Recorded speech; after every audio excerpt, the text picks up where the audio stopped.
Hello friend, तो आज का यह क्लास आप सभी के लिए बहुत महत्वपूर्ण होने वाला है। तो आप लोग यह क्लास में अंत तक बने रहिए और क्लास अच्छा लगेगा तो क्लास को लाइक और शेयर कीजिएगा। तो चलिए आज की इस क्लास को हम स्टार्ट करते हैं। तो आज का हमारा सबसे पहला क्वेश्चन है कि जेनेवा संधि जो था से कब हुआ। तो जेनेवा संधि आपका 1954 में हुआ था। कब हुआ था? 1954 में जेनेवा का समझौता बोलिए या संधि बोलिए, 1954 में हुआ था। और यहीं से और पूछता है कि हनोई का संधि कब हुआ, हनोई समझौता कब हुआ। तो हनोई समझौता आपका 1946 में हुआ। याद रखिएगा, हनोई समझौता कब हुआ? 1946 में हुआ। ठीक है ना। फिर और पूछता है कि फ्रांस में, अगला क्वेश्चन है कि फ्रांस में सामंतवाद का अंत कब हुआ। फ्रांस में जो सामंतवाद चलता था उसका अंत कब हुआ?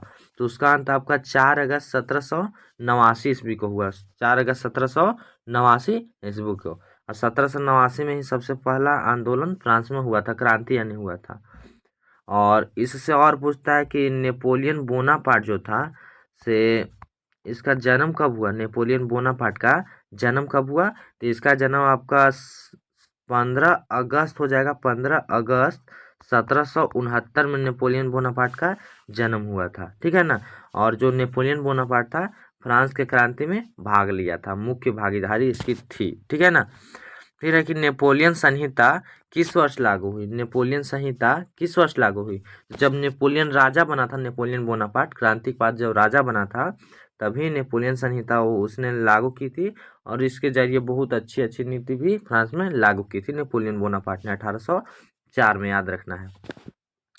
यह भी पूछ सकता है कि नेपोलियन संहिता किसने बनाया। तो नेपोलियन बोनापार्ट ने बोलना है। क्या? नेपोलियन बोनापार्ट ने बोलना है। ठीक है ना। ये नाम है। नेपोलियन बोनापार्ट का पूरा नाम है नेपोलियन दी बोनापार्ट है। ठीक है, याद रखना है।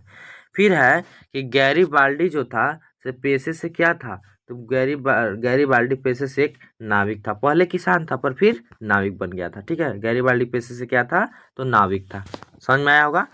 फिर है कि फ्रैंकफर्ट की संधि, जो फ्रैंकफर्ट की संधि थी से कब हुई। तो फ्रैंकफर्ट की संधि आपका 1871 में हुई। कब? सन 1871 में आपका फ्रैंकफर्ट की संधि हुई थी। याद रखिएगा इसको। फिर है कि बिस्मार्क, बिस्मार्क जो था, यहाँ पर हो जाएगा, बिस्मार्क प्रसा का चांसलर कब बना। बिस्मार्क प्रसा का चांसलर कब बना? तो 1862 में बिस्मार्क प्रसा का चांसलर बन गया। ठीक है ना। फिर है कि फ्रांस में किस शासन वंश की पुनर्स्थापना वियना कांग्रेस द्वारा की गई थी। तो आपका आंसर हो जाएगा क्या? बुर्बो राजवंश। ठीक है ना। यह हो जाएगा बुर्बो राजवंश। और इसमें से पूछता है कि वियना कांग्रेस का जो अध्यक्ष था वह कौन था। तो वियना कांग्रेस का अध्यक्ष आपका मेटरनिक था। कौन था? मेटरनिक। मेटरनिक से आप परिचित होंगे अच्छा से। इसका काल माना जाता है मेटरनिक का 1815 से 1848 तक के काल को मेटरनिक काल कहा जाता है। सब्जेक्टिव में भी पूछा जाता है, याद रखिएगा। और पूछता है कि वियना कांग्रेस कब हुआ। तो वियना कांग्रेस आपका 1815 में हुआ, जब फ्रांस हार गया था। ठीक है ना। वियना कांग्रेस कब हुआ? 1815 में, जब फ्रांस हार चुका था। और फ्रांस का राजा कौन था उस घड़ी? नेपोलियन दी बोनापार्टे था। ठीक है ना। चलिए अब आगे चलते हैं। आगे है कि काउंट काबूर को विक्टर इमैनुअल ने, काउंट काबूर को विक्टर इमैनुअल ने किस पद पर नियुक्त किया था। तो प्रधानमंत्री के पद पर नियुक्त किया था। किस पद पर? प्रधानमंत्री के पद पर नियुक्त किया था। और यह सब क्वेश्चन बहुत महत्वपूर्ण है, आप लोग याद ही कर लीजिएगा यह सब क्वेश्चन। ठीक है ना। फिर आगे है जो मेजनी का संबंध था, मेजनी का संबंध किस संगठन से था। तो मेजनी का संबंध आपका कार्बोनरी संगठन से था। ठीक है ना। आपको होमवर्क रहेगा कि कार्बोनरी संगठन कब बना, या आपको कमेंट करके बताना है कि कार्बोनरी संगठन कब बना। ठीक है, क्लियर।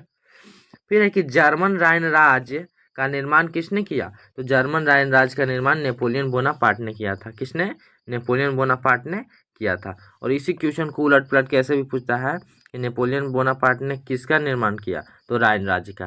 क्लियर, राइन राज्य का ऑप्शन में आता है, राइन राज्य का मार देना है। ठीक है ना।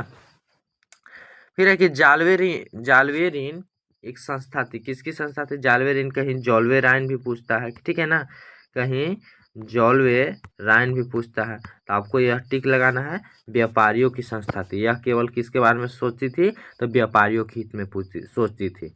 आपका सब्जेक्टिव में पूछेगा कि जोल्वेराइन क्या थी, तो जोल्वेराइन जो थी एक व्यापारियों की संस्था थी जो व्यापारियों के केवल हित में सोचती थी। क्लियर है ना, कोई दिक्कत इसमें नहीं होगा।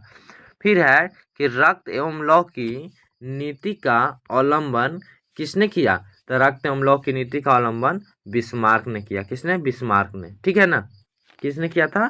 बिस्मार्क ने किया था। फिर है कि यूनान जो था उसको एक स्वतंत्र राष्ट्र घोषित कब किया गया, तो यूनान को एक स्वतंत्र राष्ट्र घोषित 1832 में किया गया। हम लोग क्विक रिवीजन कर रहे हैं, फास्ट यानी, ठीक है ना। यूनान को एक स्वतंत्र राष्ट्र 1832 में घोषित किया गया, ठीक है ना। फिर है कि जैकोबिन जो था, जैकोबिन क्लब का सदस्य कौन था, तो जैकोबिन क्लब का सदस्य टिप्पू सुल्तान था। कौन? टिप्पू सुल्तान था, ठीक है ना। फिर है कि वियना सम्मेलन का आयोजन किस वर्ष हुआ, तो वियना सम्मेलन का आयोजन आपका 1815 में हुआ। जिसका अध्यक्ष कौन था? वियना सम्मेलन का अध्यक्ष कौन था, तो इसका अध्यक्ष मेटरनिक था। और मेटरनिक कौन था, तो मेटरनिक ऑस्ट्रिया का चांसलर था। आपका मेटरनिक कौन था, तो ऑस्ट्रिया का चांसलर था मेटरनिक। किसका? ऑस्ट्रिया का चांसलर था मेटरनिक। याद हो जाएगा ना, ऑस्ट्रिया का चांसलर मेटरनिक था।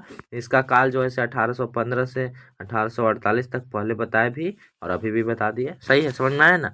तो चलिए मिलते हैं अगले क्लास में। आप लोग इसी प्रकार इस सीरीज में जुड़ के पढ़ाई करते रहिएगा। तब तक के लिए जय हिंद, जय भारत।